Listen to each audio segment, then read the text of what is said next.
नमस्कार, पुन्हा एकदा एका नवीन व्हिडिओसोबत तुम्हा सर्वांचं आपल्या चॅनलमध्ये खूप खूप स्वागत आहे। आज आपण 30 साइज कटोरी ब्लाउजचं ड्राफ्टिंग पाहत आहोत। तर पहा, आपल्या शिवण क्लासमध्ये आपण कटोरी ब्लाउज पाहिलेले आहेत सर्व। तर आता आपण प्रिन्सेस आणि 4 टक्स ब्लाउज पाहणार आहे। यानंतरच्या व्हिडिओनंतर आपण 4 टक्स ब्लाउजचं जे ड्राफ्टिंग आहे ते 30 साइज पासून पुढे 40-42 साइज पर्यंत पाहणार आहे। आज आपण 30 साइज पाहूया कटोरी ब्लाउज। तर सर्वात पहिल्यांदा आपल्याला घ्यायची आहे ब्लाउजची उंची। तर इथे ब्लाउजची उंची मी घेणार आहे 13 आणि त्यामध्ये मी 1 इंच प्लस करून 14 इंचावरती इथे मी उंची घेतलेली आहे। पहा, इथे तुमच्या ब्लाउजची उंची 12.5 इंच सुद्धा असू शकते किंवा 13.5 इंच सुद्धा असू शकते। जशी तुमच्या ब्लाउजची उंची आहे त्या पद्धतीने तुम्ही घ्या। शोल्डर 5, इथे हे मी 5 इंच घेणार आहे। आता इथे हे 5 इंच शोल्डर, जेव्हा तुमचा गळा 8 इंच असेल त्यावेळेस तुम्ही शोल्डर घ्यायचा आहे 5 इंच। 9 इंच आणि 10 इंच जेव्हा तुमचा गळा असेल त्यावेळेस तुम्ही इथे शोल्डर जे आहे ते 4.5 इंचच घ्यायचं आहे। नाहीतर पहा, तुमचं शोल्डर जे आहे ते उतरणार आहे आणि मुंड्यामध्ये फुगा सुद्धा येईल जास्त शोल्डर असल्यामुळे सुद्धा। तर इथे हे या पद्धतीने कमी करायचं आहे, हे लक्षात ठेवा। किती गळ्यासाठी किती शोल्डर घ्यायचं आहे हे लक्षात ठेवूनच तुम्ही कटिंग करा। तर 8 इंचाचा गळा कटिंग करतोय, पाठीमागचा गळा 8 आहे, तर मी इथे 5 इंच घेतले। अजून एकदा असाच मी 5 इंचावरती पॉइंट दिलेला आहे। आता मुंडा घेणार आहे मी 5.25 इंच। 32 मध्ये आपण 5.5 इंच मुंड्याची लाईन घेतो, परंतु ही 30 साइज आहे म्हणून इथे मी फक्त 5.25 इंच घेतलेली आहे आणि इथे ही लाईन ओढून घेतली। आता यावरती आपल्याला छातीचं मेजरमेंट टाकायचं आहे। तर 30 साइज आहे, त्याचा चौथा भाग होतो 7.5।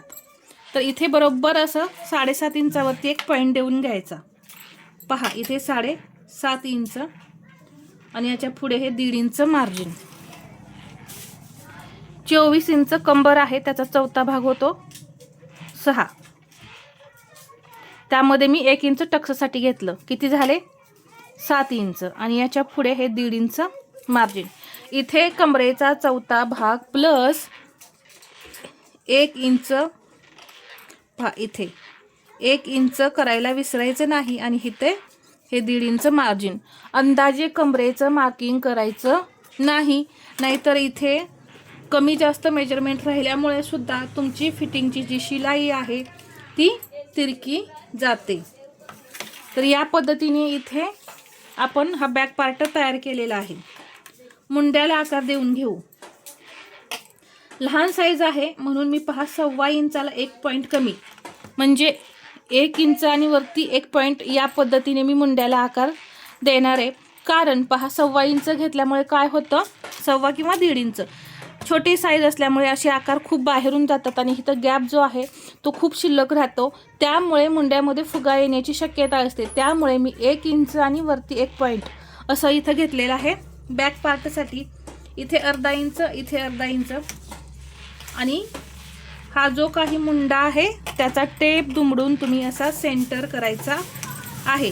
सेंटर केल्यानंतर इथे आकार पहा, या पद्धतीने किती परफेक्ट असे आकार इथे आले पहा। या पद्धतीनेच तुम्ही मुंड्याला आकार जे आहेत ते द्यायचे आहेत। गळा रुंदी 2। हा पूर्ण बॅक पार्ट आपला तयार झालाय। आता आपण फ्रंट पार्ट तयार करून घेऊया। सर्वात पहिल्यांदा आपण पुढच्या मुंड्याला आकार देऊन घेऊ। 1.25 इंचावरती आतमध्ये मी लाईन ओढलेली आहे, फक्त 1.25 इंच इथं लाईन घ्यायची आहे, जास्त घ्यायची नाही। जास्त जर इथं घेतलं तर पुढचा भाग जो आहे तो गळ्याजवळचा तुम्हाला इकडे ओढल्यासारखं होईल, मुंड्याकडे बाहीकडे खेचल्यासारखं होईल। तर ते होऊ नये किंवा मुंड्यामध्ये घोळ येऊ नये म्हणून हा आपल्याला पॉइंट घ्यायचा असतो। तर तो फक्त 1.25 इंच घ्यायचा आहे किंवा 1.25 इंचापेक्षा कमी एक लाईन जरी तुम्ही घेतलं तरी सुद्धा चालेल। नेहमी आपण 1.25 इंच पुढच्या मुंड्याला आकार देतो, परंतु इथे आपण एक पॉईंट कमी केला, एक लाईन कमी केलेली आहे. तर पुढच्या मुंड्यामध्ये सुद्धा आपल्याला ही एक लाईन कमी करूनच अर्धा इंच आणि वरती एक पॉईंट या पद्धतीने हा मी पुढचा मुंडा जो आहे तो घेतलाय, म्हणजे तुमच्या पुढच्या मुंड्यामध्ये घोळ येणार नाही. इथे पुढचा गळा आहे 5.5, 6 इंचावरती घेतलेला आहे आणि इथून 2.5. इथे मात्र जास्त आपल्याला पसरवायचा नाही गळा. पुढचा गळा, पाठीमागचा गळा तुम्ही 2.5-3 इंचापर्यंत घेऊ शकता, परंतु पुढचा गळा जो आहे तो 2.5 इंचापर्यंत घ्यायचा आहे. इथे 1/2 इंच इकडे डाऊन करायचंय पहा, शोल्डर उतरू नये म्हणून. क्रॉस पट्टी घेऊ 2.5 इंचावरती, इथूनही 2.5 इंच पहा, एक लाईन ओढून घेतली. क्रॉस पट्टीला आकार देण्यासाठी इथून मी घेतलेला आहे 1/2 इंच आणि मी असा एकदम परफेक्ट असा आकार मी दिलेला आहे. तर पहा, इथे घेतलेला आहे 2.5 आणि इथून इथं घेतलेलं आहे 1/2 इंच. ठीक आहे. शोल्डर 5, गळ्याची रुंदी 2 आणि मुंडा घेतलेला आहे आपण 5.25 इंच. कटोरी घ्यायची आहे, इथे मी 4.25 इंच कटोरी घेणार आहे.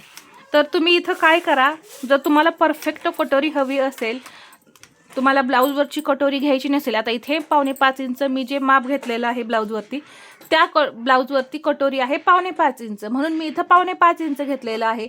परंतु जर तुम्हाला ब्लाऊजवरचं मेजरमेंट घ्यायचं नसेल कटोरीचं, तर तुम्ही इथं छातीचा 6वा भाग करायचा आहे आणि त्यामधून अर्धा इंच मायनस करायचं आहे. जे काही येईल ते कटोरी म्हणून इथं टाकायचं आहे, जे काही मेजरमेंट येईल ते. आता इथून मी एक सरळ लाईन ओढून घेतली. गळ्याजवळ आपल्याला 1 इंच इथे नेहमी वरती जाऊन एक तिरकी लाईन ओढून घ्यायची. सर्व साईजमध्ये हा आपला 1 इंचावरती पॉईंट असतो, कमी जास्त नसतो. तिरकी लाईन ओढल्यानंतर इथे असं कटोरीला आकार देऊन घ्यायचा पहा, या पद्धतीने. तर हे झालं आपलं 30 साईजचं कटोरी ब्लाऊजचं ड्राफ्टिंग. अगदी मी छोटे मोठे पॉईंट तुम्हाला सर्व समजावून सांगितलेले आहेत. अजून काही तुम्हाला यामध्ये शंका वाटत असेल तर तुम्ही मला कमेंटमध्ये विचारा. इथे अर्धा इंच घेतलेला आहे, इथे अर्धा इंच. हे कुठे घ्यायचं, तुम्ही कपड्यावरती ही क्रॉस पट्टी जी आहे ती वाढवू शकता या पद्धतीने अर्धा इंचाने. बाकी इथे हा पार्ट तुम्हाला अजिबात वाढवायचा नाही, उंचीमध्ये किंवा इथे सुद्धा अजिबात वाढवायचा नाही. फक्त ही कटोरी जी आहे ती आपल्याला वाढीव तयार करायची आहे, तर ती आधी आपण तयार करून घेऊया. इथे पहा, अर्धा इंच घ्यायचं आहे,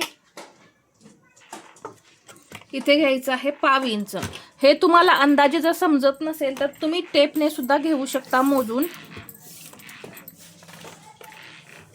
आणि कटोरी मी 30 साईजमध्ये 1.25 इंचाने वाढवणार आहे.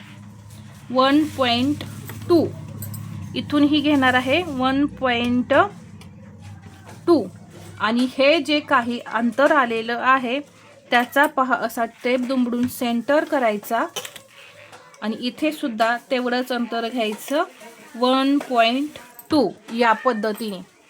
आणि अगदी हलक्या हाताने असे हे आकार वाढवत इथं हे आकार जोडायचे आहेत. इथून या पद्धतीने मी हे जोडून घेतलं पहा. आणि हे पॉइंट असे जोडून घ्यायचे. एकदम सोपी पद्धत आहे कटोरी वाढवण्याची.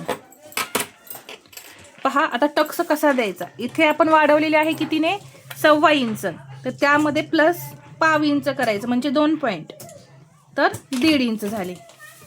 इथून ही असा 1.5 इंच आणि आपली कटोरी आहे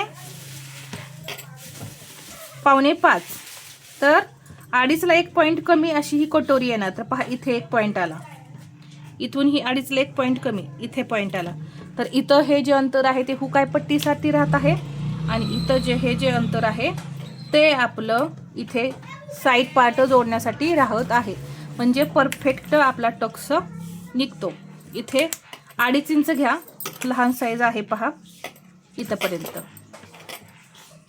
आणि या पद्धतीने टक्स द्या. एकदम परफेक्ट असं कटोरी ब्लाऊजचं ड्राफ्टिंग मी तुम्हाला या व्हिडिओमध्ये समजावून सांगितलेलं आहे. तर हा आजचा व्हिडिओ तुम्हाला कसा वाटला हे मला कमेंटमध्ये सांगा. आणि व्हिडिओ आवडला असेल तर लाईक करा, शेअर करा आणि असेच नवनवीन व्हिडिओ पाहण्यासाठी आपल्या चॅनलला सबस्क्राईब करायला विसरू नका. धन्यवाद.